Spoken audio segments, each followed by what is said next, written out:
प्रयागराज में media club ने धूमधाम से मनाया स्वतंत्रता दिवस, नई कार्यकारिणी का हुआ गठन। प्रयागराज देश के स्वतंत्रता दिवस के पावन अवसर पर जहां पूरा देश आजादी के जश्न में डूबा है, वहीं संगम नगरी प्रयागराज में पत्रकारों के अग्रणी संगठन मीडिया क्लब के प्रांगण में राष्ट्रीय पर्व को बेहद हर्षोल्लास के साथ मनाया गया। कार्यक्रम के दौरान क्लब के अध्यक्ष अनुपम शुक्ला और सचिव अरुण सोनकर ने संयुक्त रूप से ध्वजारोहण किया, जिसके बाद सभी उपस्थित सदस्यों ने गौरव के साथ राष्ट्रगान गाया। संगठन का विस्तार और नवनियुक्त पदाधिकारियों का शपथ ग्रहण। ध्वजारोहण के उपरांत मीडिया क्लब के संगठन का विस्तार किया गया। इस दौरान नवनियुक्त पदाधिकारियों को क्लब के अध्यक्ष अनुपम शुक्ला और मुख्य ट्रस्टी सैयद मोहम्मद आमिर ने पद और गोपनीयता की शपथ दिलाई।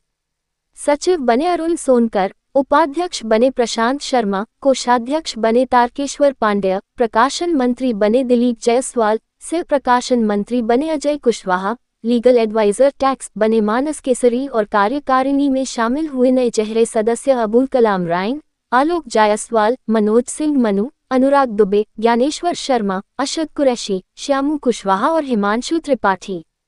शपथ लेने के बाद सभी पदाधिकारियों ने मीडिया क्लब को नई ऊंचाइयों पर ले जाने और संगठन को वैचारिक व सामाजिक रूप से मजबूत करने का सामूहिक संकल्प लिया।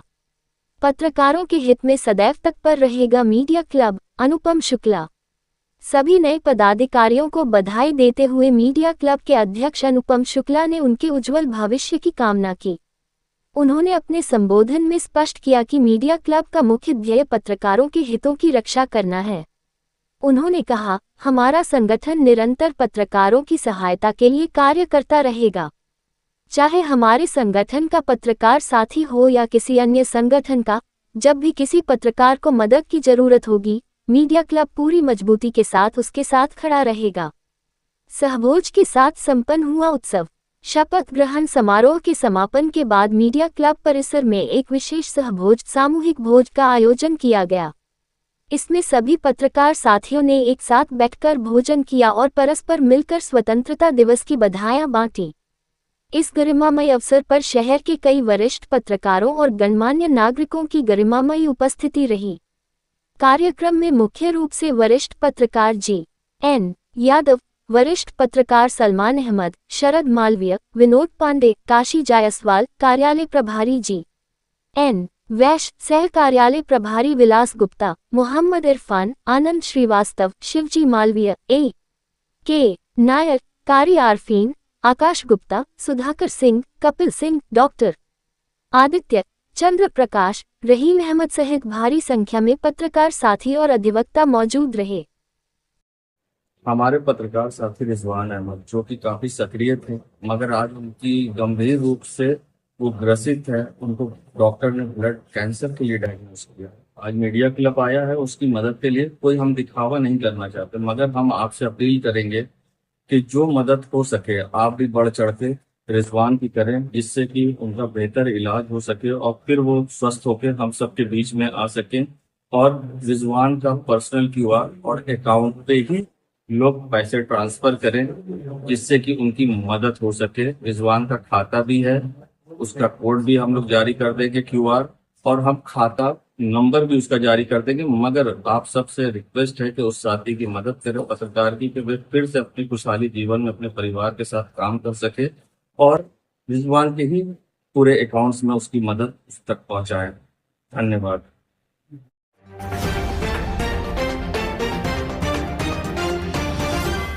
संगम नगरी प्रयागराज में 2 दिनों से लगातार हो रही बारिश के कारण अब प्रयागराज के नागरिकों का जीवन अस्त व्यस्त हो गया है। जगह जगह सड़कों पर जल भराव और प्रयागराज के पास इलाके जॉर्ज टाउन में जल भराव के कारण लोगों के घरों में पानी घुसा और थाना भी पूरी तरह से जलमग्न हो गया। तो वहीं दूसरी तरफ पुराने शहर के करेली इलाके के के आशियाना गड्ढा कॉलोनी में 1 मंजिले तक लोगों के घरों में पानी घुस गया, जिससे लोगों को घरों की छत पर रहना पड़ा और लोग घर में कैद हो गए। नगर निगम के द्वारा करोड़ों रुपए खर्च करके नाला सफाई का दावा किया गया, मगर इस बारिश ने नगर निगम के दावों की पोल खोल कर रख दी है। अब लोग बारिश के कारण हो रही जल भराव से परेशान हैं और लोगों का घर से निकलना मुश्किल हो गया है और लोग घर में कैद है। वहीं प्रयागराज की जनता का कहना था कि जिस तरह से दावे किए गए मगर पानी निकासी की व्यवस्था नहीं की गई, जिसके कारण 2 दिनों की हुई बारिश से पूरे दावे खुल गए हैं और अब हम लोग को परेशानी का सामना करना पड़ रहा है। नगर निगम को उचित व्यवस्था करनी चाहिए जिससे कि आम लोगों को राहत मिल सके। और आप देखेंगे करेली का जो चाचर नाला है जा रहा है, उसके 3 जल निकासी के स्रोत थे जो 2 बंद हो गए थे पूरी तरीके से। इस बार मैन पावर लगा करके उन स्रोतों को खुलवाने का भी काम हुआ है। तो बहुत विशेष काम भी हुए, लेकिन इसके बावजूद भी पुराना शहर है और कहीं कहीं जल भराव की समस्या भी है। लेकिन हम लोगों का प्रयत्न प्रयास ये है कि कहीं जल भराव कंटिन्यू बना ना रहे। पानी बरसेगा तो स्वाभाविक है धीरे धीरे ही निकल करके जाएगा, तो आधा घंटा 1 घंटा की समस्या ये उत्पन्न होती है, लेकिन कई दिनों तक जल भराव ना हो उसके लिए हम लोगों ने व्यापक तैयारियां की है। संबंधित अधिकारियों को भी निर्देशित किया गया है। इसके बावजूद भी अगर कहीं से कोई कोताही की जाती है तो उनके खिलाफ कठोर दंडात्मक कार्रवाई भी की जाएगी। शासन और प्रशासन और नगर निगम लगातार ऐसे चिन्हित किए गए क्षेत्र जहाँ जल भराव, वहाँ पर विशेष QR टीम भी नगर निगम ने लगाई है और सभी जहाँ पर सीवर और नाले एक साथ मिलते हैं वहाँ पर पिटमाइन की भी हम लोगों ने व्यवस्था करी है, ताकि जो पन्नियों का बहाव आता है और जालियाँ बंद हो जाती है उसके कारण भी जल भराव हो जाता है, तो पन्नियों को छांटने और निकालने का भी काम रहे। साथ ही साथ मैं शहर के लोगों से भी अपील करूँगा कि नालों में अपने घर का कचरा न फेंकें, प्लास्टिक न फेंकें, अपने घर के रजाई गद्दा नालों में न फेंकें। आप देखेंगे जब सफाई होती है तो कहीं दरवाज़ा निकलता है नालों से, कहीं रजाई गद्दा निकलता है, कहीं तकिया निकलती है, कहीं प्लास्टिक निकलती है। तो इन चीज़ों का उचित निस्तारण करें और सिंगल यूज प्लास्टिक का उपयोग बंद करें, ताकि हमारे शहर के सीवर और नाले निर्बाध रूप से चलते रहें और जल भराव की समस्या का समाधान होता रहे।